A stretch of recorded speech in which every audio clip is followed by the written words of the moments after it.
Olá. Por quase 4 horas, o Senado Federal realizou uma sessão em homenagem ao senador Luiz Henrique, que faleceu no mês de maio, há um mês atrás, exatamente no dia 10 de maio. O senador foi uma figura muito homenageada, muito lembrada nessa sessão, e o programa Argumento convida você a conhecer um pouco melhor desse perfil, desse personagem da política contemporânea brasileira. Quem fala conosco sobre o assunto é o senador Paulo Bauer. Senador, muito obrigada pela sua presença aqui no nosso programa. Está aí a proposta da fala do senhor. Explicar um pouco para o nosso telespectador, que às vezes nem acompanha a política nacional tão de perto, ou mesmo de outro estado, quem foi o senador Luiz Henrique no nosso cenário contemporâneo. Obrigado, Tânia. Um abraço a todos os telespectadores. É um prazer estar aqui na programação da TV Senado.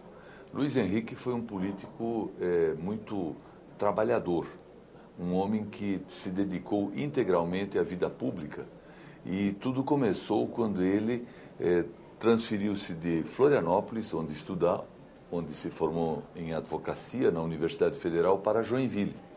E em Joinville, já no início da sua atividade como advogado, ele entendeu que deveria participar da política porque o Brasil vivia naquela época o regime militar, um momento em que a democracia não estava presente na vida do país.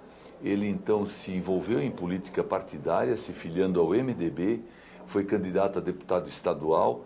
Logo depois, na metade do mandato, ele foi convocado para assumir a cadeira de deputado, já que ele tinha alcançado a condição de suplente naquela eleição.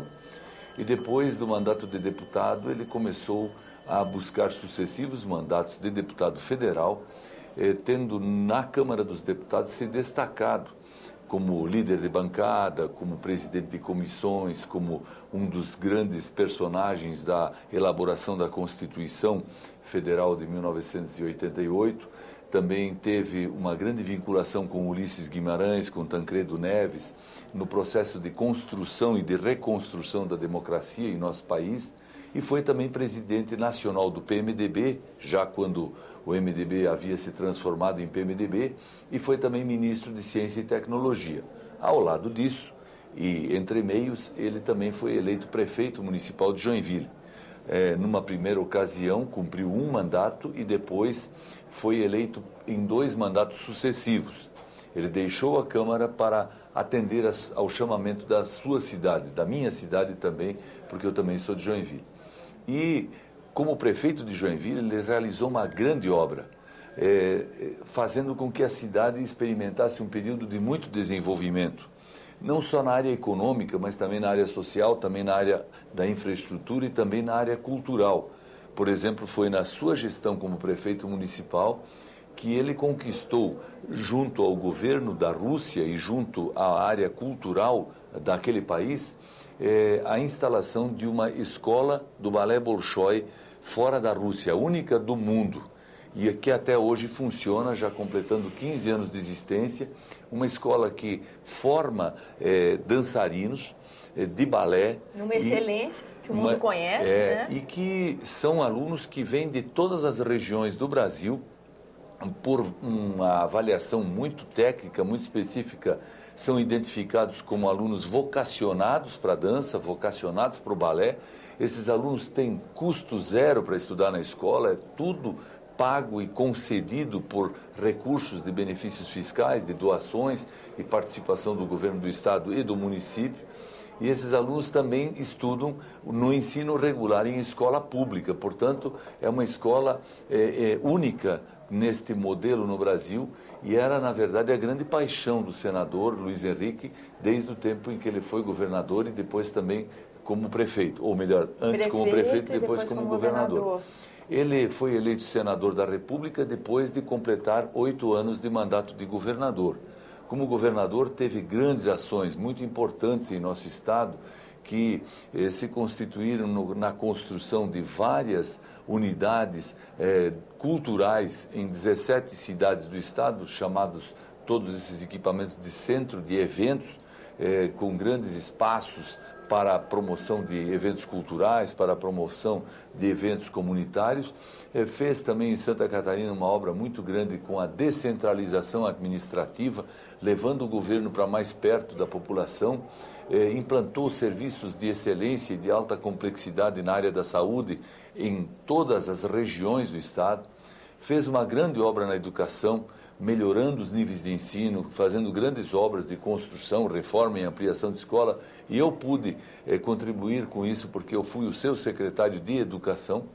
Eu diria que Luiz Henrique tem uma grande e bela biografia política, e no Senado, então, ele conseguiu expandir toda a sua experiência, todo o seu conhecimento, toda a sua boa relação e boa convivência com o mundo político para todo o país. Porque aqui no Senado, efetivamente, se trabalha para o país e não apenas para um grupo de eleitores ou para um Estado. E o senador Luiz Henrique, por exemplo, deu uma grande contribuição no Senado quando aqui tramitou e foi aprovado o novo estatuto, o novo regulamento do meio ambiente para o Brasil. Isso foi uma grande obra, bem como também ele se dedicou muito a questões pontuais e importantes, como a rolagem, como o parcelamento, como a redefinição das dívidas públicas de estados e municípios para com a União. Enfim, Luiz Henrique foi um grande senador, um grande governador, um grande prefeito e um grande deputado. Não há como contestar isso. E vai deixar muitas saudades pelos grandes exemplos que deu. E, aliás, Tânia, o maior exemplo de Luiz Henrique foi o respeito e a valorização da democracia. Ele sabia disputar eleições, disputou muitas, venceu quase todas, mas quando a vitória não era alcançada, ele não se abatia. Ele dizia, a vontade do povo deve ser respeitada. E a democracia existe exatamente para que o povo, através do voto, se manifeste, escolhendo seus governantes e seus representantes. E Luiz Henrique tinha isso como uma religião. Democracia era a coisa que lhe movimentava, lhe fazia avançar. A bagagem toda que o senhor descreve do senador Luiz Henrique trouxe realmente ao país muitas colaborações, enriqueceu muito, né? Por exemplo, na área de pacto federativo, remodelagem do pacto federativo, a preocupação com prefeitos e governadores, com a qualidade da administração e a viabilização disso, né, senador?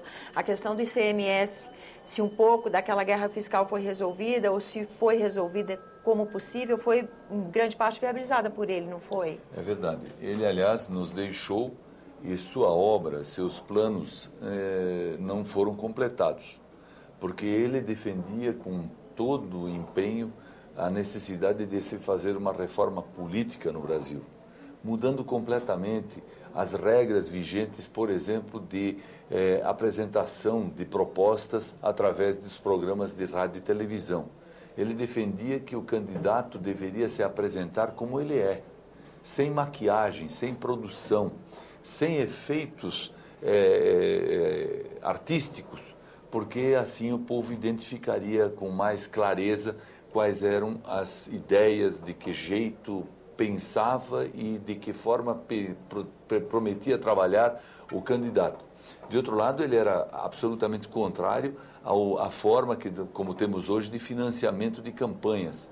Ele defendia que a campanha fosse feita com financiamento público e, se houvesse participação privada, teria que ser de pessoa física e não mais de pessoas jurídicas, de empresas.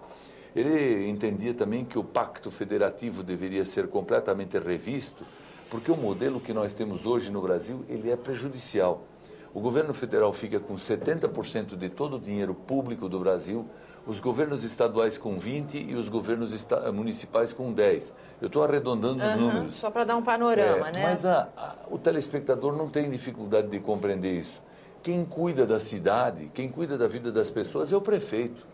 O governador cuida de assuntos mais amplos, como segurança pública, como ensino médio e profissionalizante, como a saúde de uma maneira mais ampla. Agora, quem cuida do posto de saúde é o prefeito, quem cuida da creche, da escola de primeiro grau é o prefeito, quem cuida da rua, da vala, da questão do saneamento, quem cuida de tudo, da pavimentação da rua é o prefeito, e ele tem só 10% para fazer tudo. Portanto, é difícil ser prefeito, e hoje os prefeitos têm um ônus muito grande pelo exercício do mandato.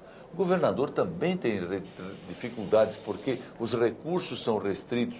A história se repete para municípios e estados. Agora, o Luiz Henrique dizia que o governo federal, com 70%, acaba construindo creche.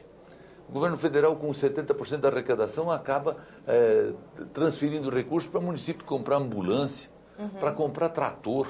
Isso não é função do governo federal. O governo federal deveria cuidar de áreas importantes, como a Polícia Federal, como a Justiça Federal, como questões relacionadas à macroeconomia. De um projeto de nação, não é? Projeto de nação, grandes investimentos em infraestrutura, por exemplo. Agora, fazer um prefeito vir lá do interior até Brasília para pedir aqui, pelo amor de Deus, uma ambulância para transportar os doentes do município, não é um procedimento correto e fere o Pacto Federativo. Por isso, Luiz Henrique defendia a reformulação do Pacto Federativo como a revisão de toda a nossa estrutura tributária. Infelizmente, ele se foi. Fica o legado das ideias. Vamos ter que compensar sua falta brigando para que essas coisas venham a ser discutidas e implementadas no Brasil. Muito obrigada pela sua presença no nosso programa, senador. Não por isso. A você que nos acompanha, agradeço. Desculpa, acho que eu lhe cortei, senador. Não. Agradeço sua atenção. Espero que quem nos assista tenha tido uma ideia, com mais um depoimento do perfil desse político que frequentou aqui o Senado Federal. Esse é o programa Argumento. Você está convidado a fazer sugestões e críticas ao trabalho da TV pelo 0800 61 2211, ligação gratuita. E se quiser rever esse ou outro dos nossos programas, senado.leg.br/TV. Até a próxima.